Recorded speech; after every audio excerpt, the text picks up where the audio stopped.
In this video, we shall going to learn about the topic modification in grammatical level. Let's begin with a question.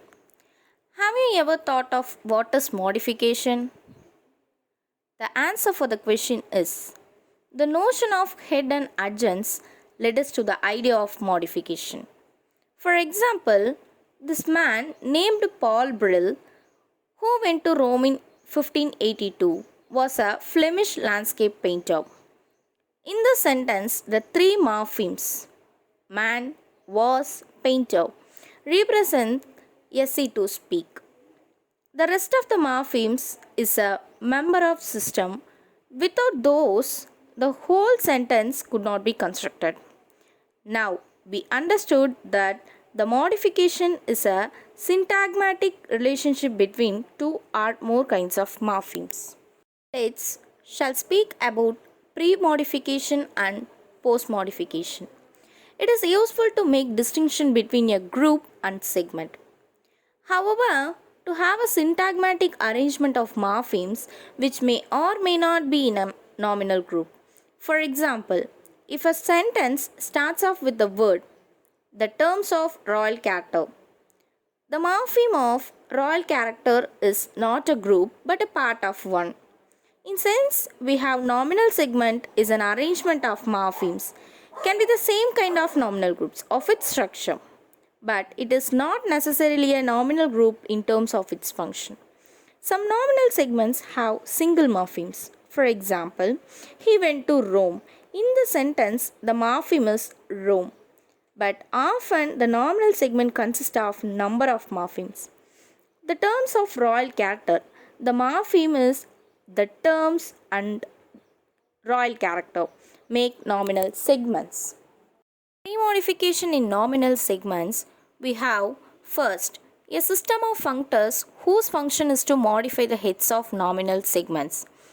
The system of functors consists of morphemes called determiners, which we know like am, and, the, this, that, my, his, her, or, no, and so on.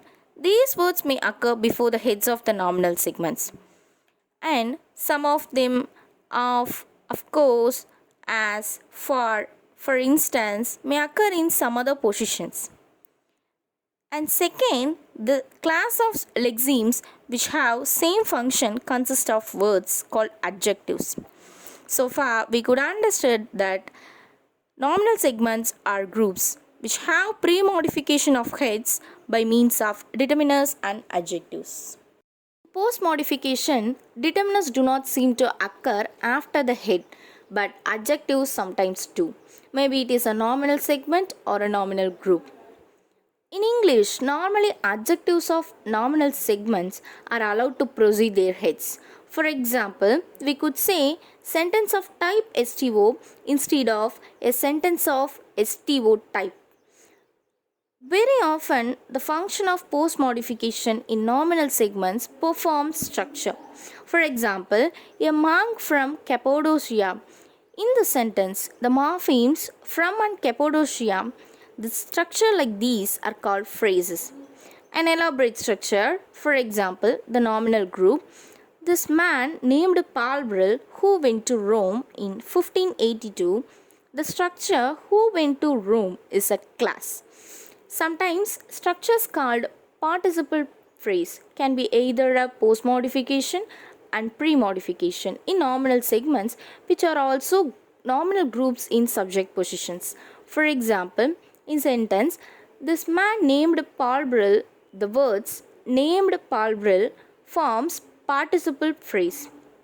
In sentence published in 1859, Darwin's now famous work Apart to the Victorian Complacency is an example for pre-modifying participle phrase. Verbal groups are like nominal groups. They have heads and adjuncts. The heads of verbal groups have more complicated morphological structure than the heads of nominal segments. The adjuncts of verbal groups are of three sorts. Firstly, lexemes which form a class called adverbs. Second, phrases found in nominal segments can be distinguished from their position. In some examples, it is difficult to distinguish. Thirdly, classes, which are not like classes but found as adjuncts in nominal segments, except that they are more complicated, which have more tendency to become dissociated their heads and control, not just a verbal group but found in whole sentence. Hope this topic is clear. Thank you. Happy learning.